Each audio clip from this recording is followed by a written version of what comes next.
State data shows tens of thousands of Texas students withdrawing or dropping out of public school each year, many under a broad category known as Code 98. This week on Inside the Investigation, senior investigative producer David Barrera and I discussed the blind spots in state data, giving an unclear picture of why many of the state's youngest and most vulnerable students are not in school. Welcome to Inside the Investigation. I'm Kelly Wiley. I'm with senior investigative producer David Barrera. Thanks for, coming from your desk over there. Thank you for having me. I'm glad you're here. We're here today to talk about our investigation into truancy, chronic absenteeism. This is kind of our second big story where we've tried to tackle this topic. And I feel like our last story kind of led us to this one. Last time, if you haven't gotten to watch this story, David and I were looking at truancy court, and it's where school districts can refer students to a JP court or a municipal court over essentially missing too much school. Right. And it was really when we were sitting in these hearings that I was starting to hear about this concept that school districts can withdraw students who have a certain number of absences consecutively. And I remember I said something to you about it then, and we were so knee deep in our reporting then, but I'm glad that we were able to kind of come back to it. And the whole way I feel like this story came up was really us hitting a roadblock and trying to figure out how often that happens, that school districts withdraw students for absences. I think it was more you than me. No. I think you really were the driving force on this. But yeah, this came out of our reporting on truancy, and we wanted to figure out how often kids are being withdrawn from school because they've missed too much class. Mm-hmm. And we found out it's pretty hard to figure that out. Very hard to figure that out, yeah. So to kind of try to get to the bottom of it, we did a lot of digging through the data. And the school system does keep their statistics on what's called leavers. Mm-hmm. And that's like a jargony word for kids that leave school for one reason or another. And so looking through the leaver code data, they have different codes.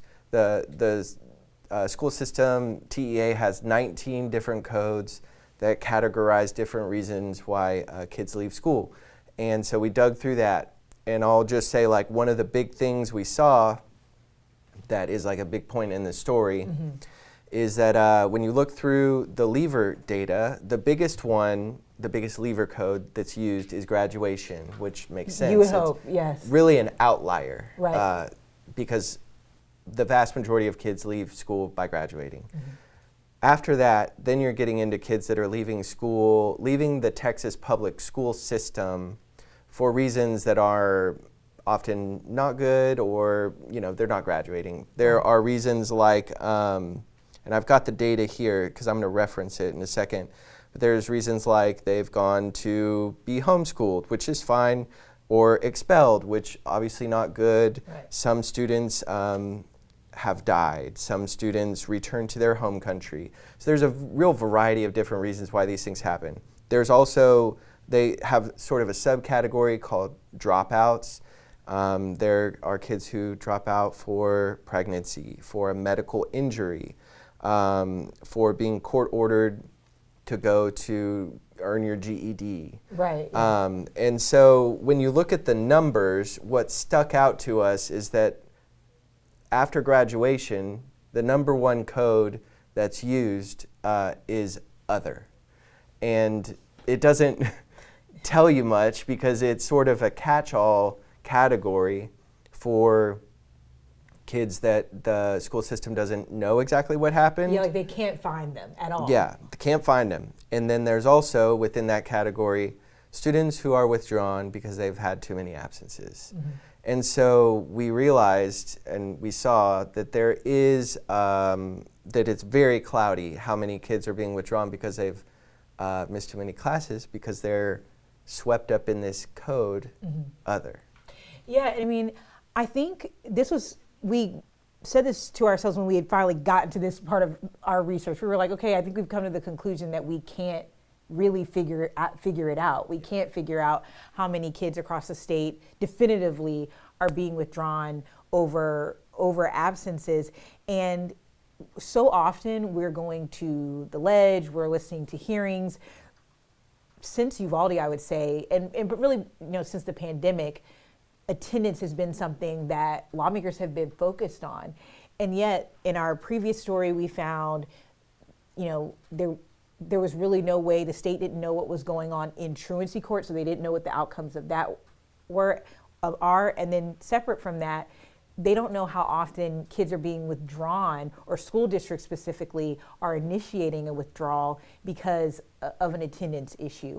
And so when we were talking to the experts, and then we were talking to a lawmaker, it brought concerns up for them, because there are other states that have more definitive data on this. And so that's really kind of the crux of our story. But I do want to talk about, we weren't able to kind of, because it doesn't exist, whittle down how often school districts are withdrawing kids for attendance, but we were able to find these cases in our community. And I want to start out by talking about what happened in Austin ISD at Ann Richards. Yeah, so this is a case that we profiled. We did not use the name of any of the family members that were involved. But this was a young lady who was doing just fine in school, doing well, and then over the course of about a year, there was a sharp decline, and she had started missing school.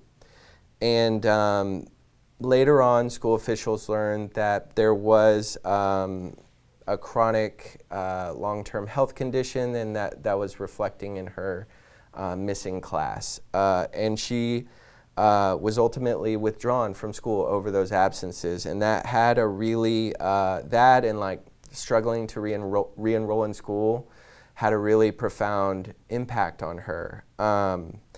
And this all played out kind of in an unusual way, with school officials getting into trouble over it, and some of them ultimately resigning.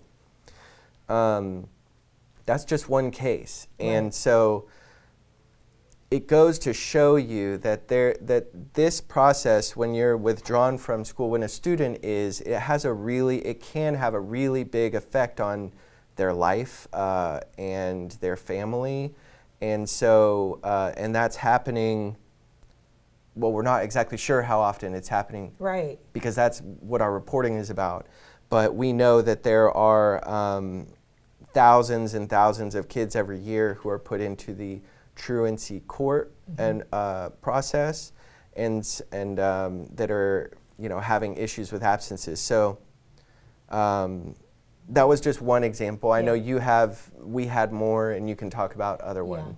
And I will say, there was this moment, and I think I texted you because I was looking at all the records that we were getting, that we'd kind of gotten from family and parents about these cases. And I remember I was looking through the data, looking through the records, and at one point I finally saw code 98 like in their record. And it was kind of a strange moment, because we had been looking at the data for so long, staring at code 60 for homeschool, code 98, and these numbers that are next to it. And we were able to get the data broken out by race and age, but still it's numbers. And it was kind of an interesting moment to be looking through the case notes, where they're kind of giving way more detail about what actually happened in that case and how they got to that place, and then to see the code 98. It was just kind of a moment where you realize behind every single number that we're looking at is some completely unique case, a set of circumstances, aggravating factors, and a kid that's now going to have to figure it out regardless of whatever policy changes happen next on the local level, on the state level. They're kind of matriculating and their life moves on. There was another case that we highlighted of a 7th grader. And in this case, I want to start by saying, in this case, this student was not withdrawn under code 98, but we were able to read through the case notes for, again, how they got to the place of the student ultimately being withdrawn. And we talked to family. There were pervasive health issues within this child's family. Mom wasn't able to get her to school because of health issues. Her sibling, who would normally help, according to mom, get sibling to school when she wasn't feeling well, was also ill. And then you've got this 7th grader that's kind of in this weird, tough spot. And we could see in the case notes that the district was talking to the mom. There was communication, right? Like mom is saying, I really want a school bus to come and pick her up. That would be helpful. The school, they were too close to the school. I don't know if you live in a district or are a parent, and you might know that if you're within a certain radius of the school that you're attending, sometimes they don't have a legal obligation to pick you up. You can walk or drive or ride a bike. And that was kind of the situation here. And the school district was kind of trying to come up with all these solutions around like busing, Cap Metro, walking with friends, and they just couldn't come to a resolution. And ultimately, you could see in the records that they were bringing up homeschool options with the parent, and ultimately the student wasn't withdrawn under Code 98. It was discussed in the case notes that they could, because the student had missed a certain amount of school, but ultimately her parent signed off on her being withdrawn to homeschool. And so that's, again, it's something that you wouldn't see within that number that the state collects.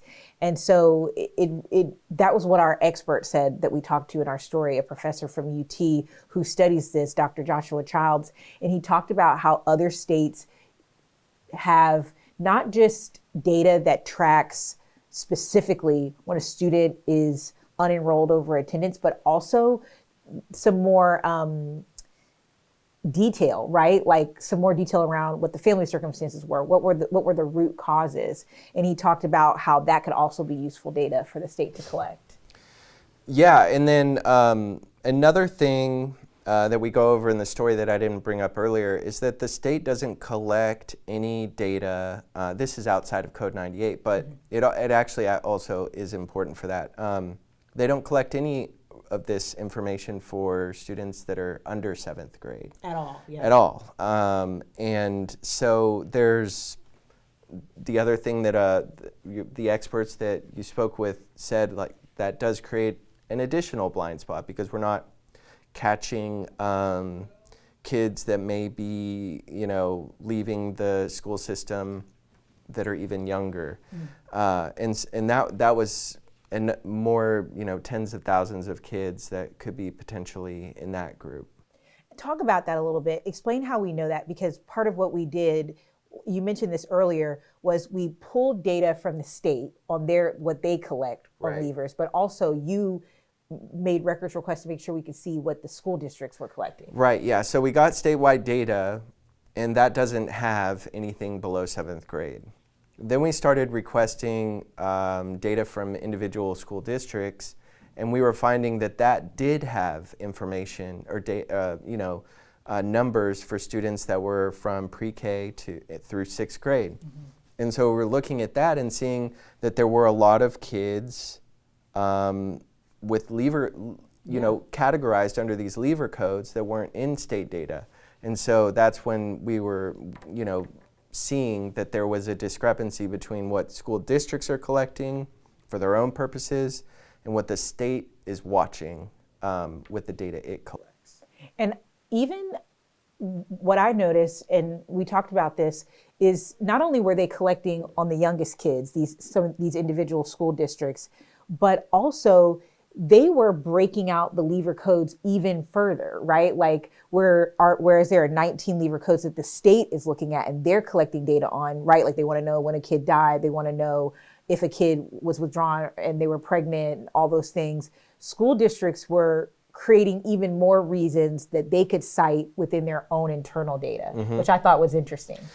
Yeah, school districts were doing more in some cases than the state asks for their own internal accounting purposes and how they wanted to understand what was going on within the district. So that did also present sort of a challenge for us to figure out how do we fit the district's data into what's going on with the state data, because there's different codes, additional codes and some of them need to be added together to fit into one code that the state uses, because the school district has expanded and used multiple different reasons for leaving that fit into just, maybe well, I can't even think of the specific categories off the top of my head, but yes, I know what you mean. Yeah, they're like they've created their own subcategories that they're then going to try to fit into, not try to, but that fit into a state category, which was interesting to see. Thank you for cleaning that up for me. It made sense. But the other thing that I do want to say before we kind of talk about the legislature part of this, the one thing I do want to say is, if you're watching from somewhere outside of Texas, or if you're in Texas and you just don't know this, but it's important context. For this story, we talked to a lot of districts and we emailed a lot of districts, and they had to help us understand their data. So there was a lot of back and forth, but we didn't have a district talk to us on camera or on the well, they did talk to us on the record through the emails, but give us quotes for this story. And what's interesting, so there was no one that said explicitly, this is why we're doing it, outside of the statute, that it fits the statute and we can. But it is worth noting that in Texas, public schools are funded based on enrollment, based on a formula that is based on enrollment and attendance. So while, again, we didn't have any school district explicitly say we are withdrawing students because of public school funding, they are linked regardless. Enrollment and attendance is how public schools get their state dollars. And so it's worth noting that. But I do want to talk about how the lawmaker response to this story. Senator Zaffirini weighed in on our story last time about truancy court, and she weighed in this time as well. I want to talk about what she said. Yeah, so State Senator Judith Zaffirini, she's a Democrat based out of Laredo, and her Senate district stretches up to here, right by in our region. And she has been involved in education, legislation, and oversight for many years. She's been in the Senate longer than anyone, I believe. She's the dean of the Texas Senate. Yeah. So that being said, she has been watching what we've been working on, and she actually wrote a bill that sort of was based on reporting that we did previously on truancy, when we found that there are tens of thousands of students who have been sent to truancy court in the state since 2015, when they sort of redid how the law works and made it a civil issue rather than a criminal issue. And what we found was that kids are sent to truancy court, and the state, nobody's tracking overall what's going on. Right, what orders what orders are coming out, are the orders effective, are they not? Nobody knows at the state level, because they are not asking the courts to provide that information, and the school districts aren't necessarily collecting it, and they're not providing it to the state either. And so there's no comprehensive accounting of how truancy court is working or not across the state. And so Senator Zaffirini filed a bill that would have increased and created a lot of reporting requirements for truancy court to tell the state how things are turning out for these students. Right, what's going on in there? What's going on in there? Yeah. And that was after our report, which we went to municipal court, justice of the peace courts. We watched cases play out. We talked to families, school officials, court officials, education experts. Right. It was a big effort. Right. And that bill was filed. It didn't pass, though. But after that, Senator Zaffirini was very interested in hearing about this issue, because it falls in line with what we found with truancy, that there's a gap with what I just explained, and it carries over to kids that are withdrawn from school over their absences. Right. And I think, we've seen, even before Senator Zaffirini filed Senate Bill 1850, which kind of addressed the truancy court and having better uniform truancy tracking in courts.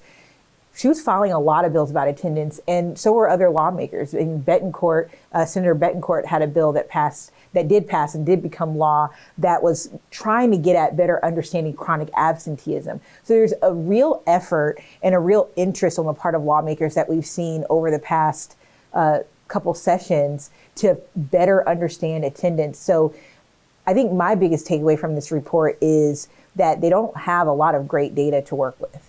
Yeah, I mean, that's mine too. I think that if you're looking at the TEA's leaver code data and it says, graduates are the number one reason why kids leave. Next biggest reason, other. Right. Like there's something, I mean, I'm not a statistician, I'm a journalist, but that says to me that there's some data there that could be, expanded.